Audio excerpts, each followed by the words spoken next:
अस्सलाम वालेकुम गाइस, कैसे हैं? उम्मीद करता हूँ आप सब खैरियत से होंगे। अच्छा गाइस, आज की इस वीडियो में एक बड़ी इंपॉर्टेंट प्रॉब्लम को डिस्कस करने जा रहे हैं जो कि आजकल चल रही है और जो कि अनएक्सपेक्टेड सी चीज़ है जो कि हो चुकी है। ठीक है, इससे पहले ऐसा नहीं था। आज से तकरीबन 2 या 3 साल पहले मैंने ऑस्ट्रेलिया के लिए जब अप्लाई किया था और मेरा वीज़ा रिजेक्ट हुआ था वहाँ पे, तो उससे एक इनटेक पहले ऑस्ट्रेलिया की वीज़ा रेशो जो थी वो तकरीबन 73% थी। ठीक है, और कुछ डॉक्यूमेंटेशन ना होने की वजह से जो कि मेरे कंसल्टेंट ने लेट किया, ठीक है, तो मैं वो एक इनटेक लेट हो गया और जिस इनटेक में मैंने अप्लाई किया तो उसकी वीज़ा रेशो जो थी, जो एक्सेप्टेंस रेशो थी वो 27% आई और जो रिजेक्शन रेट था उस टाइम वो 73% था। ठीक है, तो अभी आयरलैंड में भी अनएक्सपेक्टेड सी एक चीज़ हुई है कि वीज़ा रिजेक्ट होना स्टार्ट हो गए हैं। ठीक है, तो बहुत सारे लड़के जो कि मुझे ये मैसेज कर रहे हैं कि हमारा वीज़ा रिजेक्ट हो गया है और अब हमें क्या करना चाहिए, अब हमें रीअप्लाई करना चाहिए या फिर हमें दोबारा से नए इनटेक में अप्लाई करना चाहिए। ठीक है, तो मैंने इस सिलसिले में एक कंसल्टेंट है उनसे बात की है, तो मैं अभी उनका मैंने एक जो वॉइस मेरे पास पड़ा हुआ है वो मैं आप सबको सुनाऊंगा।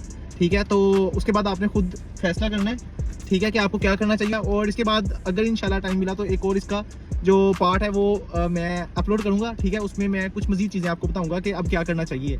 ठीक है, तो फिलहाल जो है मेरे पास अभी वॉइस नोट है, मैं उसको प्ले करने लगा हूँ, तो वो आप सुनिएगा। इंशाल्लाह वो आपको कुछ ना कुछ उसमें आपको रियलिटी और कुछ ना कुछ आपको उसमें जो हालात चल रहे हैं इस टाइम उसका पता चल जाएगा। ठीक है, तो ये उन लोगों के लिए वीडियो बहुत इंपॉर्टेंट होने जा रही है जिन्होंने अभी अप्लाई करना है। ठीक है, या जिनका कोई रिलेटिव है वो अप्लाई करने जा रहा है। ठीक है, तो ये उसने खुद से डिसीजन लेना है कि क्या वो सितंबर इनटेक में उसको अप्लाई करना चाहिए कि नहीं। ठीक है, तो चलें शुरू करते हैं।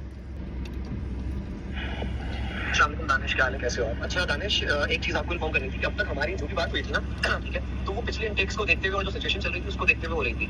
अब इस बार अभी जो सितंबर 26 का इंटेक है उसके जो वीजा डिसीजन आ रहे हैं और हम वीजा सबमिट कर रहे हैं, ठीक है, तो वो इन्होंने 360 डिग्री में चीजें चेंज कर दी। ठीक है, जहाँ पे मास्टर्स का वीजा जो था वो 90% था, अब वो 40% 30% पर आके खड़ा हो गया कि जहाँ पहले 10 में से 9 वीजा लगते थे वहाँ 10 में से 3 या 10 में से 4 वीजा लग रहे हैं और बहुत अच्छी अच्छी प्रोफाइल भी रिजेक्ट हो रही है और वीजा ऑफिसर बेतुकी चीजें उठा उठा के रिफ्यूज कर रहा है और रीअप्लाई कर रहा है तो भी रिफ्यूज कर रहा है। ठीक है, इस तरह की आपका बर्थ सर्टिफिकेट नया क्यों बना है, अगर आपने गाड़ी बेची है या आपने घर बेचा है तो ये आपके पास आया कहाँ से, मतलब बहुत बहुत अननेसेसरी चीजों के ऊपर रिफ्यूज कर रहा है। ठीक है, इवन के एजुकेशनल बैकग्राउंड के ऊपर भी बड़ा रिफ्यूज कर रहा है। ठीक है, तो इस वक्त ये जो है आप समझ लो कि इतना आस्तीन चढ़ा के बैठा हुआ वीजा ऑफिसर कि इसको रीजन चाहिए रिजेक्ट करने के लिए। बहुत वर्स्ट इनका जो है ना अभी क्या रेशो चल रहा है वीजे का, अगर आप भी खुद देखोगे तो कोई भी अभी वीजा नहीं लगा रहा है क्योंकि वीजा लगी नहीं रहे। कोई भी कंसल्टेंट जो है ना इतने इस लेवल पे वीजा रिजेक्ट हो रहे हैं कि जिस तरह अभी मेरी एक कंसल्टेंट से बात हो रही थी लास्ट ट्यूसडे को, उसके 12 डिसीजन आए वीजे के और 12 के 12 रिजेक्ट है। ठीक है, तो बहुत, और मास्टर्स के वो भी, बैचलर्स का तो हम लोग भी केस में ले रहे हैं, बैचलर्स के तो बहुत कम कंसल्टेंट काम कर रहे हैं। ठीक है, मास्टर्स का भी उन्होंने रेशो बहुत खराब कर दिया आयरलैंड में। तो अब मुझे लग रहा है कि अभी आयरलैंड जो ऑस्ट्रेलिया बनने की तरफ जो जा रहा था वो स्टार्ट हो गया बनना,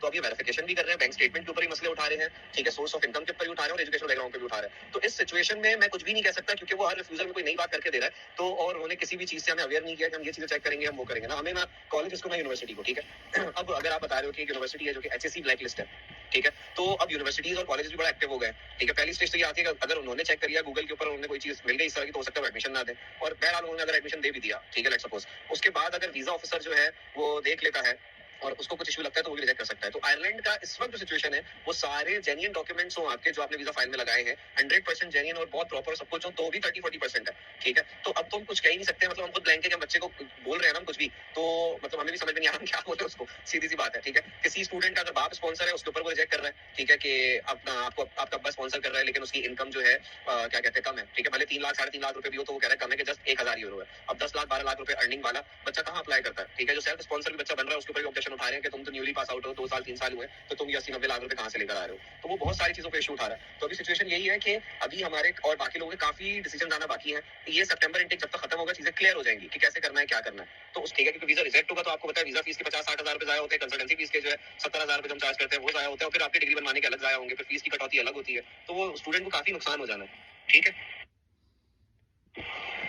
अच्छा एमबीबीएस वालों को जो है पब्लिक हेल्थ का ऑप्शन मिल सकता है और 2-3 और ऑप्शन है, लेकिन पब्लिक हेल्थ, ग्लोबल हेल्थ, ये वाले करता हूँ कि आपने ये सारा सुन लिया होगा। ठीक है, और मैंने इस वीडियो को 1.5x और 2 या आई थिंक 1.5 या 2x इसीलिए किया है ताकि आप लोगों का टाइम सेव हो और आप लोग ज़्यादा इन्फॉर्मेशन कम टाइम में एब्जॉर्ब कर सको। ठीक है, तो मैं भी यही करता हूँ कि मैं जब भी सुनता हूँ तो मैं 1.5 या 2 की स्पीड पे करता हूँ ताकि टाइम भी सेव हो और ज़्यादा से ज़्यादा इन्फॉर्मेशन हम गैदर कर सकें। ठीक है, तो आई होप कि आपको ये वीडियो अच्छी लगी होगी। तो मैं कोशिश करूँगा कि नेक्स्ट वीडियो में मजीद इसी टॉपिक से रिलेटेड आपको कुछ बातें बता सकूँ। ठीक है, तो तब तक के लिए मेरे चैनल को उम्मीद है आप समझ गए होंगे। Thank you very much. अल्लाह हाफिज़।